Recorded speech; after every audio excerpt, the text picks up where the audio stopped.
बच्चों शुभ दिवस। आज हम पाठ 16 पढ़ेंगे। पाठ का नाम है एक तिनका और इस कविता के कवि हैं अयोध्या सिंह उपाध्याय हरिओद। कविता इस प्रकार है। मैं घमंडों में भरा ऐंठा हुआ, एक दिन जब था मुंडेर पर खड़ा, अचानक दूर से उड़ता हुआ एक तिनका आँख में मेरी पड़ा। मैं झिझक उठा, हुआ बेचैन सा, लाल होकर आँख भी दुखने लगी। मूठ देने लोग कपड़े की लगे, ऐंठ बेचारे दबे पाँवों भागे। जब किसी ढब से निकल तिनका गया, तब समझने यो मुझे ताने दिए, ऐंठता तू किस लिए इतना रहा, एक तिनका है बहुत तेरे लिए। बच्चों, कविता में आए कठिन शब्दों के अर्थ इस प्रकार हैं।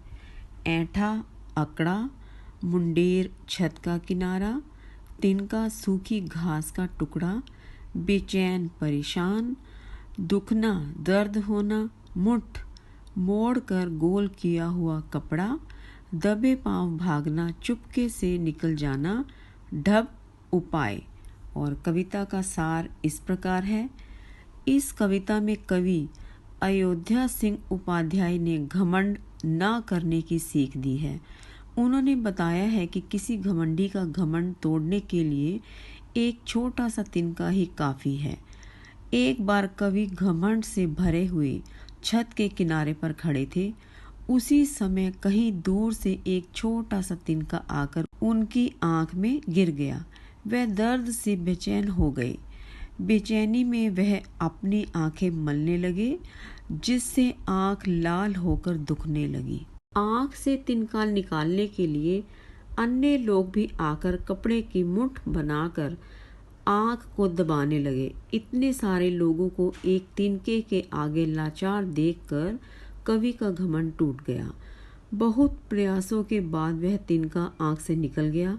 तिनका तो निकल गया, लेकिन उनकी बुद्धि ने उन्हें समझा दिया कि इस संसार में कोई सर्वश्रेष्ठ नहीं है। वह अपने घमंड में किस लिए अकड़ रहे थे।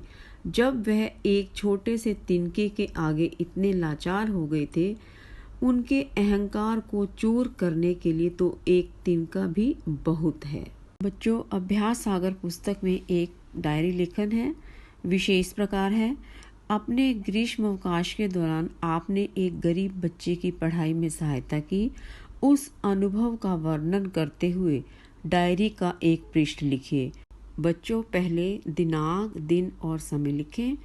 इस बार ग्रीष्मावकाश की शुरुआत में जब मैं अपने मामा जी के घर पर कुछ दिन के लिए रहने गई थी, तो उस समय मेरे मामा जी के घर के सामने वाले घर में निर्माण कार्य चल रहा था। वहाँ मैंने देखा कि एक मेरे ही जितनी उम्र की लड़की काम कर रही थी। जब मैंने उससे पूछा कि तुम यहाँ पर काम क्यों कर रही हो, तब उसने मुझे बताया कि वह अपना घर चलाने के लिए अपने माता पिता के साथ यहाँ काम करती है। उसके पश्चात मैं अपनी माता जी के साथ उसके माता पिता से मिलने गई। हमने उनसे पूछा कि वह उस लड़की को पढ़ने के लिए स्कूल क्यों नहीं भेजते। उन्होंने हमें बताया कि उनके पास इतने पैसे नहीं हैं कि वे उसे पढ़ा सकें। तब हमने उन्हें समझाया कि अब तो सरकार निःशुल्क शिक्षा प्रदान कर रही है और वह उसे पढ़ने के लिए सरकारी विद्यालय में भेज सकते हैं। यह उम्र उसकी पढ़ने लिखने की है, न कि काम करने की। यदि वह अभी पढ़ेगी तो आगे जाकर भविष्य में उनका आर्थिक सहयोग अच्छे से कर सकेगी। उन्हें उसका सरकारी स्कूल में दाखिला कराना चाहिए। उन्हें हमारी बात समझ आई।